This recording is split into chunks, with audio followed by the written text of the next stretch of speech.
Are we live yet? Ba ba bum bum.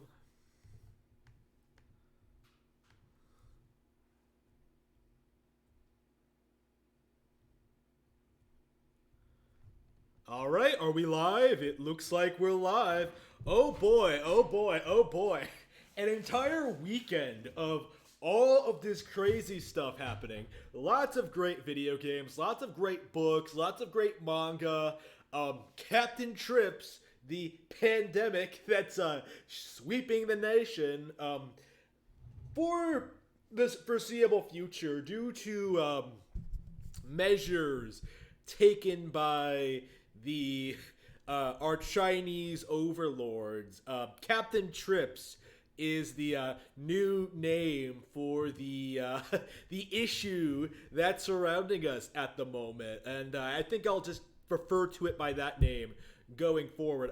Bonus points if you understand the reference, but yes, Captain Trips is becoming a bit of a problem, not just in the world of gaming, but in the world at large.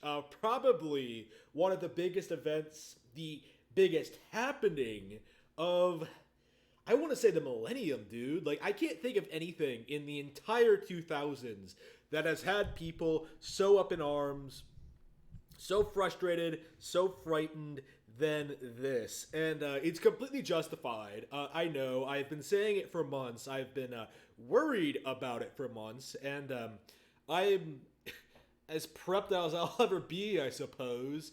I did everything I could, and now it's just to see if it's enough to survive the plague, the apocalypse. It's probably not going to be that bad. My assumption, going by the current situation, the current projections, is that we are going to have issues, and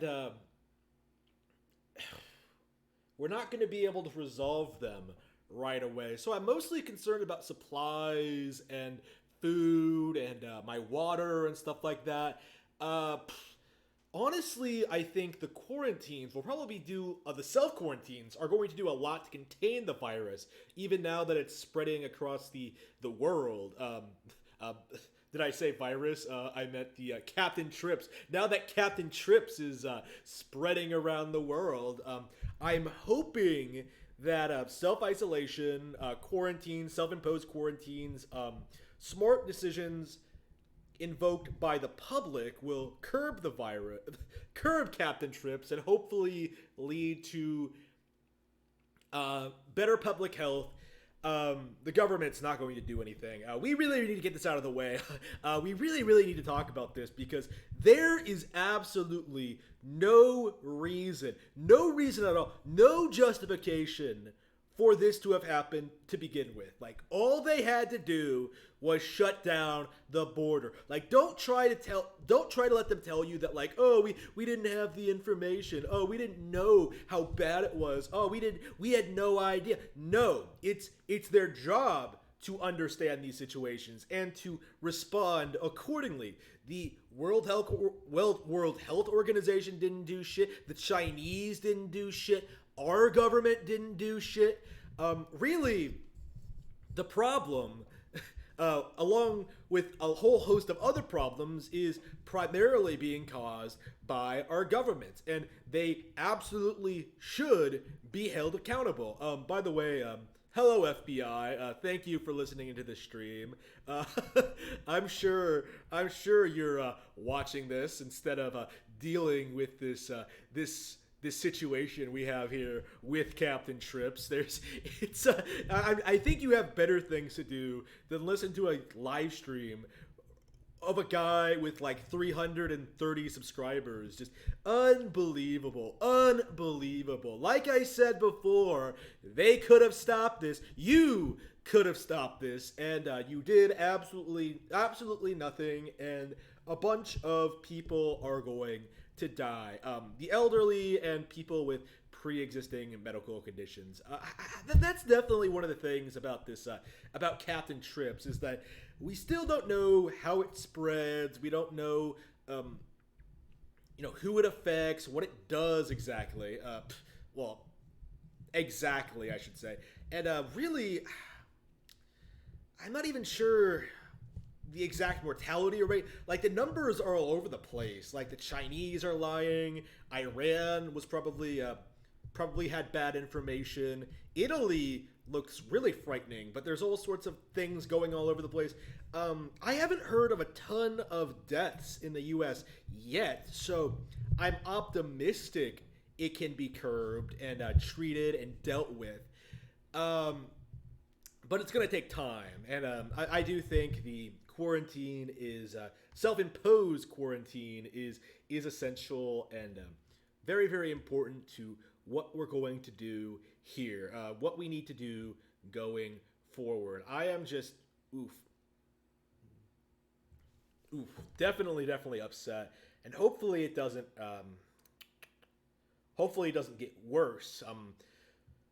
Now that people are worried, now that people are doing something about it, I'm optimistic that things might get better, but we're going to have to see. I certainly don't see a lot of complaints about things the government should be doing. It does feel like they're doing what they should be doing. It just happened a little bit too late for my liking. And I guess that's why you need to panic during situations like this, because you need to deal with these kind of things before they become a problem. The quarantines should have been implemented a long time ago. There was no reason to allow the virus to become a pandemic, really. Just all sorts of missteps from everyone involved. Not a huge fan. Not a huge fan. Yes. So yeah, not a huge fan of this deadly Captain Trips sweeping the entire world, wanting to wipe us all out. Just oof. All right. So that's enough about that. I think. Well, I guess this is a gaming show, so I did want to talk about this. I do strongly feel that Captain Trips is going to strongly affect the entertainment industry, more specifically the video game industry, specifically a certain video game that just happens to feature a post-apocalyptic America that fell to pieces due to a viral outbreak of The Last of Us Part 2. And this might just be me. I might just be speculating here, but I don't think the general public are going to be super excited about playing a game about the apocalypse while a hypothetical apocalypse might be happening, in real life. I don't see people getting swept away by Ellie and her lesbian adventures when things in the real world are happening. When people can't even leave their homes, it's going to be oof. Wow, bad timing on Sony's part. I guess there was nothing they could do to stop it, but it does feel a lot like wow, this is going to strongly affect The Last of Us Part 2. Even if the game looked great, it doesn't. I would say this situation would lead to The Last of Us Part 2 being way less popular than the original. I don't see people getting super enthusiastic about this kind of game in this specific time period. It's like Final Fantasy VII. Final Fantasy VII could not have come out after 9/11. It just couldn't have. You cannot. It's about a bunch of terrorists going around throwing bombs at people. That wouldn't fly in a post 9/11 America. This is kind of the same deal. And it's not just The Last of Us Part 2. The PS5 is on the way, and I guarantee you that the information that the manufacturing issues in China are going to affect the issues of are going to affect the manufacturing of the PS5 and the Xbox One X. I don't see either of these things really doing well in this current climate. People have more things to worry about, right? They need to survive. They need to gather supplies. They need to deal with a quarantine. And it just I don't see people going out, lining up, getting excited about the new PlayStation console, which is exactly the same thing as the PS4. What's going to happen, I think, is that people aren't going to want to go out for the foreseeable future and buy stuff. And we're already seeing this with movie theaters and restaurants and places like that. Like, people are not going out. I think what's going to happen is that, like, people are going to, online orders are going to become more popular. People are going to order their groceries online. People are going to be very careful about, like, what they touch and who they interact with and who they stand by. It's going to be a very, very. It's already kind of a different social setting out there.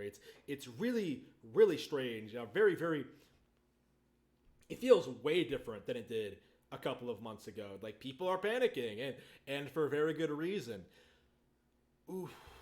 And I think that's going to lead to certain pieces of entertainment, including The Last of Us Part 2, not doing all that hot in the marketplace. People are going to want to play something more chill. They're going to want to play something more laid back. They're going to want to play like the Pokemons, the Animal Crossings, like New Horizons. Like, I've already heard a lot of people mention that, like, they're really, really looking forward to New Horizons right now because they don't want anything stressful during this time period, and I completely understand why. It's unbelievable that so many people. Oof, it's gonna be a mess. We're gonna have to see just how we come off on the other side. But for now, I'm not too too excited about what's happening. All right, I am not exactly. Oof. All right. That's all I had to say about Captain Trips, I think, and its relation to PlayStation. Wait, what is this thing? All right, so last night, or last stream, the one I did on Friday, I talked a little bit about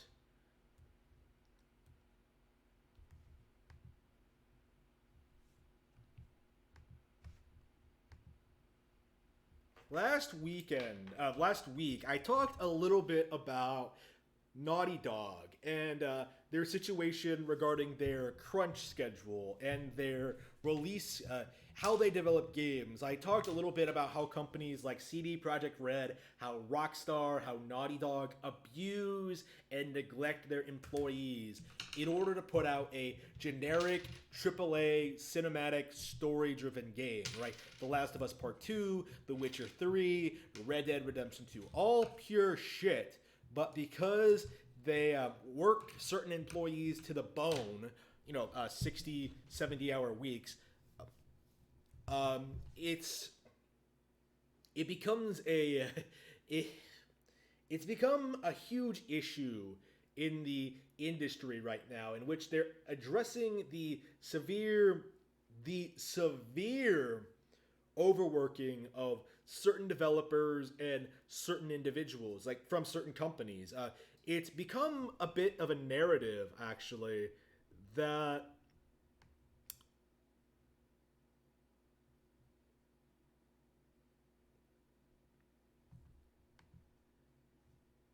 the thing I've noticed, and other people have pointed out, is that Nintendo does not crunch at all. Like, we do not have a single instance on record where a developer came out and said that Nintendo demands crunch periods for their games. In fact, every instance of a game being delayed or a game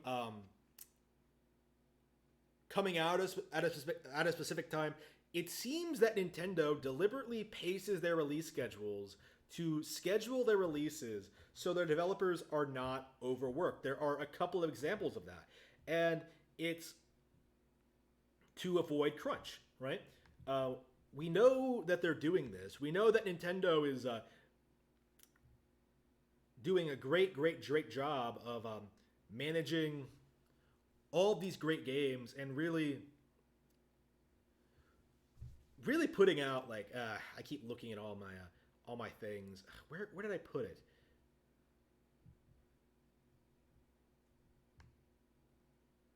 Yeah, I'll have to organize better. Oof. So essentially, right now, Naughty Dog fanboys are comparing games like Horizon Zero Dawn, not Horizon, Animal Crossing New Horizons, and Zelda Breath of the Wild to The Last of Us Part Two, and the narrative right now. The narrative right now is that the reason Animal Crossing looks like a little children's game, here it is. The reason Animal Crossing looks like such a little kid's game, that it's so cartoony and so lame and so boring, is because it had no crunch period. The reason Naughty Dog games are so high quality, it's so high def and so gorgeous. Ooh, look at that 20 something 20 something young woman. Like, I just want to delicious. Crunch. Because crunch exists, the games and the women in the games are so much more gorgeous and so much more beautiful, and it's why PlayStation is so much better than Nintendo. It's a completely laughable sentiment. It's completely dodges the entire point of no. It completely misses the entire point of the game being fun. Like, why? They never seem to bring up like gameplay or it's so incredible, right? How these people will call The Last of Us and Naughty Dog, some of the best developers, call The Last of Us one of the best games ever made by Naughty Dog, one of the best developers in the industry, and will go to extreme lengths to justify anything that they do wrong, that's seen as being wrong, or damage controlling. And that's the phase we're in right now, in which The Last of Us fanboys are in damage control. They do not want to admit that The Last of Us Part 2 has had a rough development cycle, that people aren't happy, that people are asking questions, that people are bringing up very good points about Nintendo, about Naughty Dog, their product, their competition, how they treat their employees. Like, this isn't even really about the game itself at this stage, because it's not out yet. Like, we're mostly just talking about the abhorrent work conditions at Naughty Dog, and these people don't want to hear any of it. If there's a deadline to comply, there will be crunch most of the times. This isn't even related exclusively to the video game industry. It happens everywhere. Is it the most ideal scenario? No. Is it necessary? Yes. Real life is hard, and you'll deal with it or not. I can't believe you're damage controlling this. It's a blatant mistreatment of the workers, and it's unfair to them. I don't give a shit about them. I care about the end product. So just, it's incredible. They'll always go to extreme lengths to justify their sort of a narrative, to attack Animal Crossing. Like, this is a thing that's happening. People are like negatively comparing Animal Crossing versus The Last of Us. Now, a quick reminder that Animal Crossing New Leaf actually did outsell The Last of Us. People like to downplay that fact. They like to point to PlayStation subscribed sales, Sony's inflated sales numbers, and like the re-release on PS4. But New Leaf did, upon release, sell more than The Last of Us. It was far more successful, and now we're going to see a round 2, and we're going to see we're probably going to see an even wider gap this time, because all the crazy bullshit that's surrounding these titles right now. Sony exclusive versus Nintendo exclusive.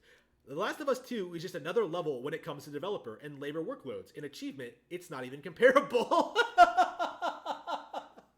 You're joking, right? New Horizons. That's a game I will be playing for hundreds of hours. Like, I am not even joking. The Last of Us probably won't last most people like 30, okay? 25 to 30 is my bet for a first playthrough. It might even be shorter than that. How long is the original Last of Us? How long is it? Like, if it's 20 hours, how long is The Last of Us? Hang on. 12 and 16 hours! Wait, what? Wait, what? It's that short? Is it really that short? I had no idea. I had no idea. That's around the same length as Luigi's Mansion 3, right? I beat that in about 12. Luigi's Mansion 3, one of my big complaints with that one was that it's too short. Like, I guess it feels too short. I think that was one of my complaints. It did feel kind of short. You know, it did feel a little bit on the short side. Like, it felt good enough, like, but Luigi's Mansion 3 is a legitimately amazing game.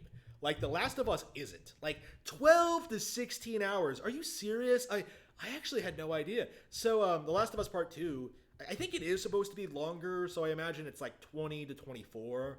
That seems about a little bit more reasonable. Presumably, I don't know for sure. Like, maybe they'll pull a Metal Gear Solid 4 and make it like 12 hours long because the cutscenes go on forever. But damn, 12 hours?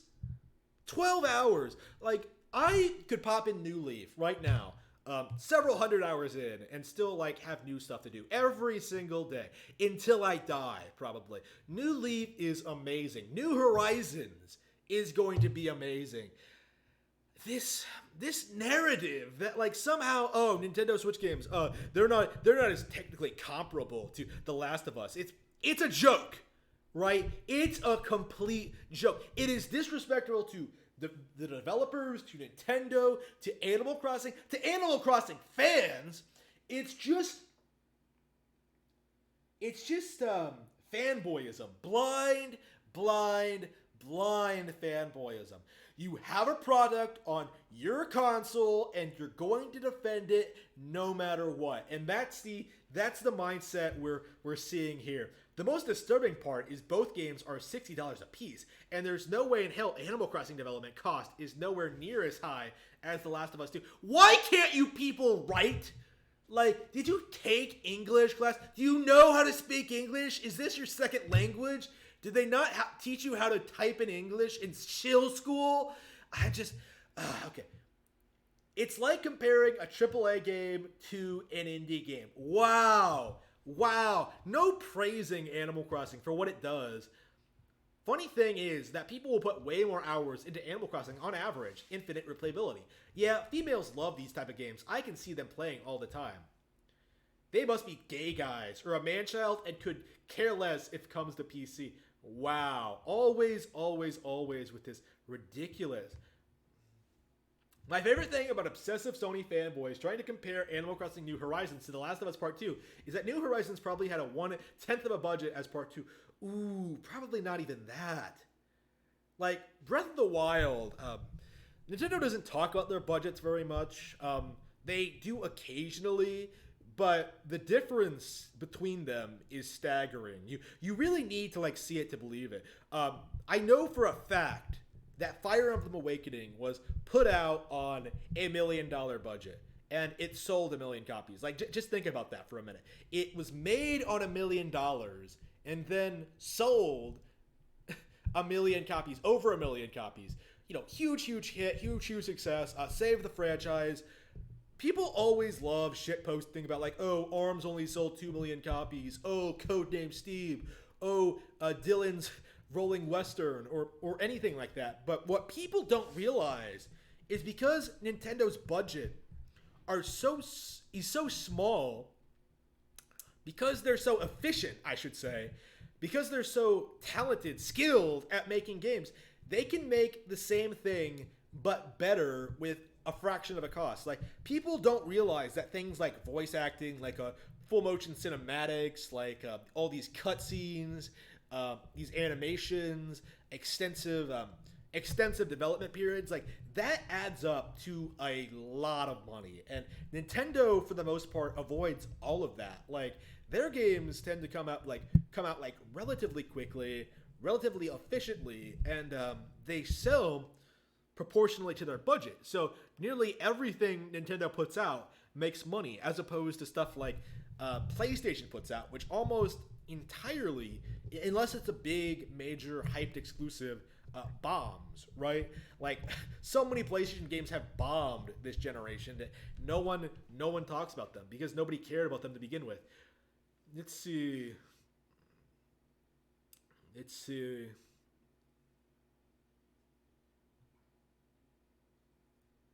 People shitting on Nintendo by comparing the amount of effort put into Animal Crossing. Yeah, lots of people are calling this out. It's a joke. Like it really is a joke. Sony fanboys. You know, it's not just me saying this. Like Sony fanboys are the absolute worst. Sony fanboys are just completely pathetic. And oh yes, we are getting a indie direct tomorrow. So I might do a live reaction to that. That might be fun. Let's see. Let's see. I need to follow more people on Twitter. I actually do need to expand my Twitter following. PlayStation fans are having it rough these days. First, they freak out over PlayStation games coming to PC, and now they're lighting up to defend a very harmful industry practice. You can still appreciate Naughty Dog's games and staff without supporting their shitty use of crunch. They have DualShock shoved so far up their rears, you can see the glow from their nostrils. Not gonna lie, let's see, yeah, I think most people are calling this out for what it is. Very, very few people are justifying it. It's all the entirely the Sony fanboys who spend all of their time attacking Nintendo and Nintendo fans. How is Naughty Dog the best studio in the world? What have they done in their entire history to justify that? Ooh, yep. Called them out on their shit. This individual knows what's up. I love that profile pic. I love that username. Oh, so amazing. So wonderful. It's like a championship-winning sports team. Every player knows what is expected of them to compete at that level. To expect the entire team to put less in over one or two players is ridiculous. If you're not willing to be the best, don't try to hang with the best. You are a scumbag. You still have time to delete this.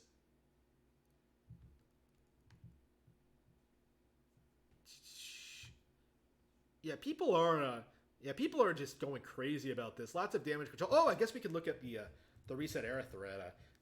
Get up to date on that and see what's new with that. So yeah, there has been a lot of damage control. Some people were trying to discredit Jonathan Cooper, the guy who came up with these allegations, but it seems those claims were bunk and not worth talking about.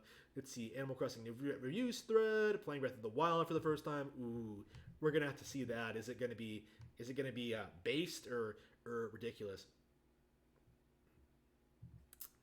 Let's see.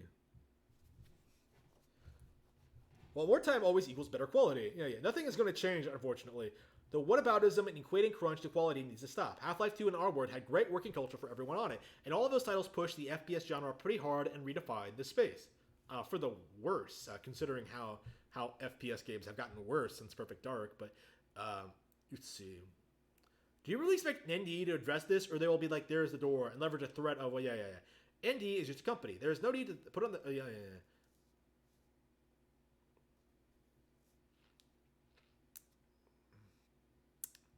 Let's see. Lol.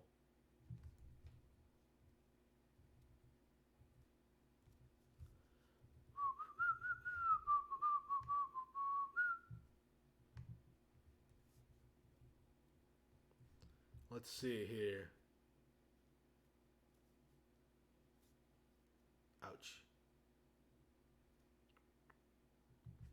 Yep, alright. So I think that's it. Alright. I think that's all. Let's see. Let's look at this thread before we go on to our final topic. I guess it is. How long have I been streaming? About half an hour. Honestly, I didn't want to stream too long today.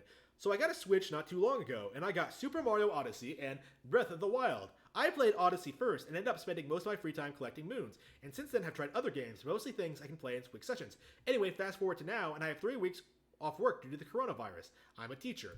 I popped in Breath of the Wild a few hours ago and just realized that it's almost 9 p.m. here, and time basically flew by. I am completely blown away by this game. Every minute I'm discovering something new and cool, and I'm still at the beginning part of the game. I've been running around the map like a madman and just enjoying that part alone. Let's see. Enjoy. Game of the generation. Yep. Yeah, this is pretty based. I think the best parts are in the beginning. Ooh, the damage control. As the game goes on, things start to get more repetitive, especially dungeons and shrines. How? Explain. I would really like to hear you explain. Yeah, plenty of people will still. Let's see. But petered off at the end and barely finished it. You always see this. You always see this narrative. They're trying to downplay one of the greatest games ever made, Breath of the Wild. Like, this is legit like one of the best games ever made, and people are still. Some people are still trying to damage control it. I guess not in threads like this, but yeah. My favorite game ever. I haven't even finished it, so legit envious of you. Yep. All right, so that's pretty amazing. Yep. And you're not seeing a lot of threads about Horizon Zero Dawn. I wonder why. All right, so yeah. Next up, I suppose, is a really interesting topic. Something I dearly want to talk about. Have been wanting to talk about for a while. Namely, the I guess I should make myself bigger. Let's see here. Is that good enough? Oh, probably a bit too big, but then I don't want to show my screen. That should be good enough. Okay, so one of the things I've been wanting to talk about ever since Final Fantasy VII-R was released, or the demo came out, there's been all sorts of things to cover. Like, there's all, like, you know, the demo itself, its relationship to the old games, its relationship with Nintendo, and, like, all this situation. Like, there's all this stuff to cover, right? Square Enix, Final Fantasy VII is a very popular game. I would argue it's popular for the wrong reasons. The amount of people still going on about how it's PlayStation exclusive today, even though it's been available on other platforms for a very, very long time, is laughable to me. It does feel...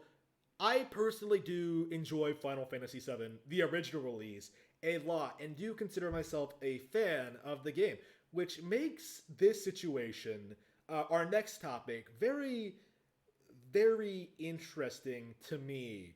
Something that I think more people really need to be aware of when it comes to Square Enix and their RPGs, or specifically the fan reactions to their RPGs, or how things are handled or promoted or talked about, how Square Enix handles continuity, how they handle retcons, how they damage control, how they downplay certain things, and I don't think people talk about this enough, especially with the remake coming up.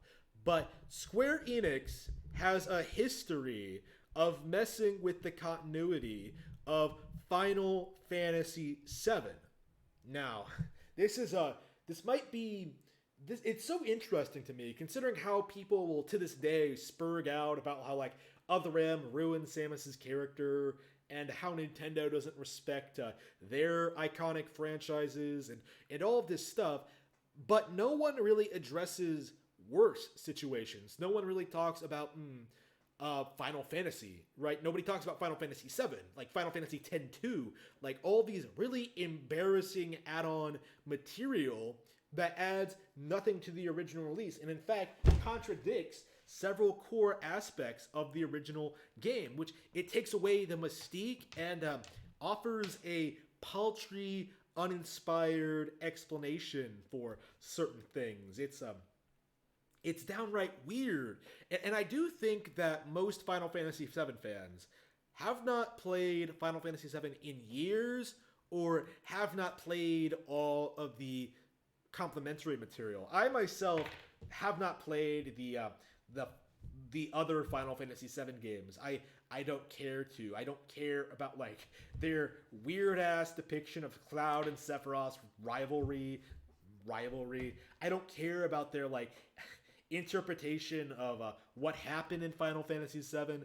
I don't care for their name changes. I straight up do not trust Square Enix to handle these characters, and this just this is something that always gets me, is that people don't realize that Square Enix is not Squaresoft, right? People don't realize that the people who made Final Fantasy VII, namely Hironobu Sakaguchi and his team, have moved on. Like, shit, like, the team that made the prototype Final Fantasy VII, Xenogears, have been acquired by Nintendo. The actual Final Fantasy VII team, people with Sakaguchi, like lots of those people, those guys moved on to form Mistwalker, which went on to make The Last Story, which, by the way, is better than a whole lot of these newer Square Enix games. There were all these, all the real talent fled Squaresoft after Sakaguchi left, right? It was a downhill spiral from there, and they've been bleeding talent ever since, which is how we got shit like Final Fantasy XII, Final Fantasy XIII, the original release of Final Fantasy XIV, Final Fantasy XV. Like, it is not what it used to be, and nobody really wants to admit that there has been a severe decline in quality because of Sakaguchi's lack of involvement, because of Square Enix's poor decisions, because of the people working on the games not being where they need to be or being as good as the creators of the past. Essentially, no one wants to admit that Final Fantasy 15 is nowhere near as good as Final Fantasy 5 or 6 or 4 or 7 or 9 or 10. Like, the classic Final Fantasies are just so much better than the stuff that's coming out now. Like, even the spin-offs, like Square Enix hasn't had a really big, a truly popular RPG since, I think, Bravely Default. Like, Octopath did fine, but it was kind of shit on for being a timed Switch exclusive, and so people are kind of down on it for that. But like, if Square puts out a good game, it's like younger developers coming together and making something that's more similar to classic Final Fantasy. Bravely Default, Octopath Traveler, the upcoming Bravely Default 2, those seem great. Reasonably good, I should say. But so much of the other stuff they put out is terrible. And nobody really wants to admit that.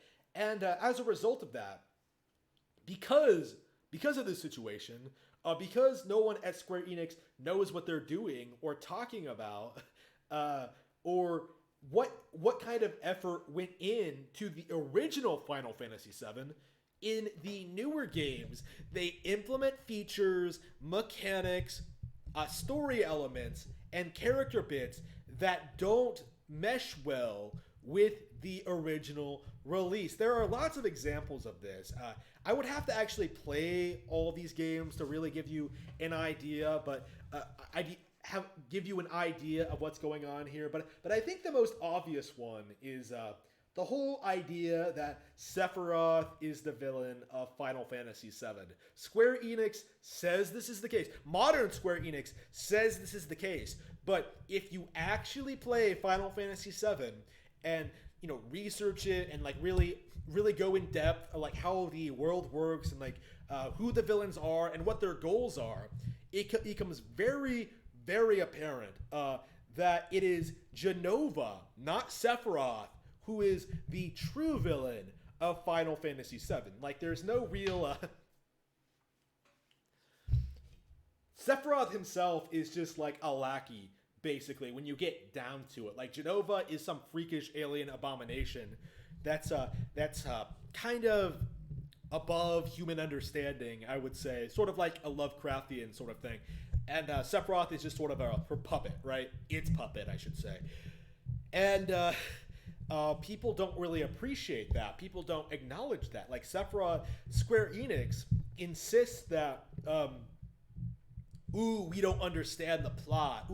You just misunderstood it. But the way they portray situations like Cloud's relationship with the other characters, Tifa and Eris in particular, the way they handle Eris's personality, the way they deal with certain things. I do feel as if Square Enix, modern Square Enix, I should always put that in. I should always emphasize that part of it. Modern Square Enix does not understand what made Final Fantasy VII a good game, and a great game even. They don't understand the story, they don't understand the characters, they don't understand what made the original great. They don't have the capacity to add onto Final Fantasy VII, which is one of the reasons why I'm so skeptical that Final Fantasy Remake Part 1 is going to be any good, because I'm already seeing signs that it's not going to be handled all that well. The twists aren't going to be implemented properly. Like, you're already seeing too much Sephiroth in the trailers. You're already seeing all of these situations, all of these red flags, all these things that make hardcore Final Fantasy fans worried. You're seeing a lot of stuff, like the genre shift, completely lack of respect to the original release. The characterization is off. I'm wondering just how they're going to implement like the side content and just everything that made Final Fantasy VII memorable to actually play has clearly already been thrown out the window. And right now, it's just a matter of seeing how badly they mangle the plot. And I do guarantee you that is going to happen. It's just a matter of like seeing what exactly they're going to get wrong, and we're not going to know more until we see more of Midgar and see more of Part 1 and see more of what the characters actually do after destroying the nuclear reactor. After presumably destroying the nuclear reactor, that really needs to be prefaced here. It's a joke, really, to see people people like Angry Joe, a lot of casual Final Fantasy fans coming out and declaring that this is some masterpiece, that this is super exciting, that Square Enix knows exactly what they're doing. They really don't. They really, really don't. If they did, they would have understood that, like, we have to keep the combat, we have to keep it the same, we have to... all you had to do was take the original game and sort of make it more 3D, or basically just redo the visuals, right? Like, you didn't need to do this complete overhaul, make it episodic, give it this like terrible action RPG combat system. Like, just take the original game and re-release it. Like, it's not complicated. Nintendo did it with Link's Awakening. They did it with Pokemon Mystery Dungeon. Why is Square struggling so much with Final Fantasy VII? It's a complete joke, and I hope people, hardcore fans, I'm sure, have already kind of noticed these things and are talking about them. Right now, we're sort of getting drowned out by the fanboy hype, by the Angry Joes of the world, who will damage control anything as long as it has high enough production values. So, we have not seen any...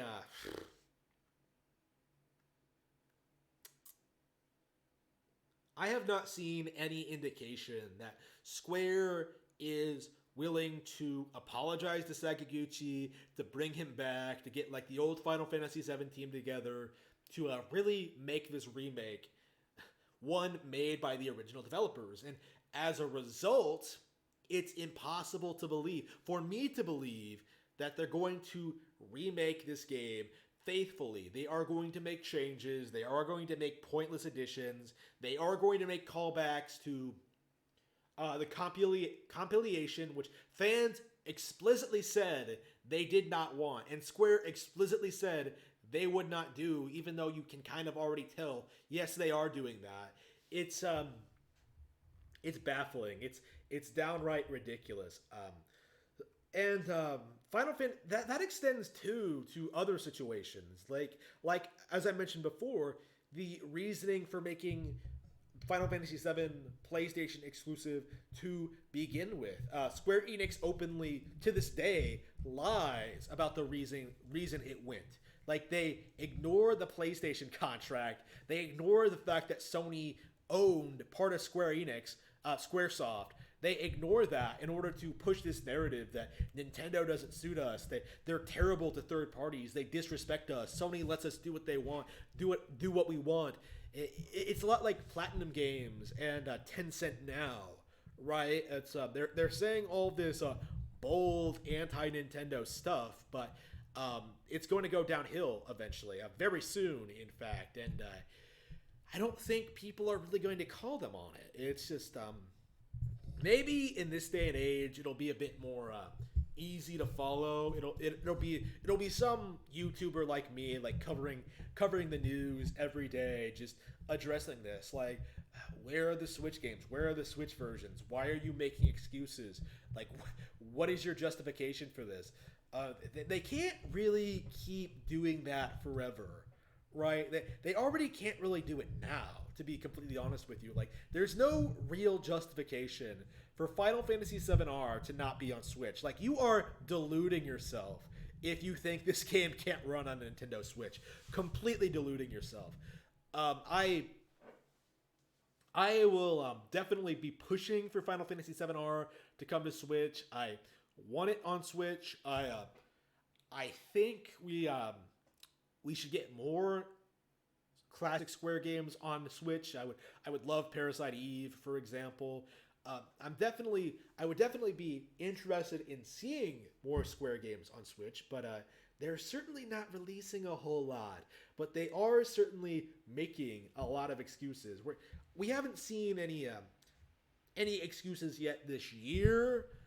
But I imagine as we get closer to the PlayStation 5 and Xbox One X launch, the excuse is going to be like, oh, we're preparing for the next console. We don't have time to support the underpowered Nintendo handheld. That's what they're going to try to do. And then they're going to release the same games they're releasing on PS4 and Xbox One, which we already established can run on Nintendo Switch.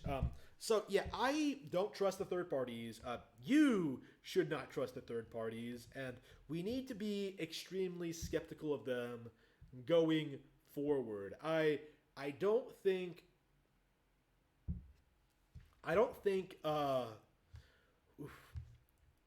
we need to see more.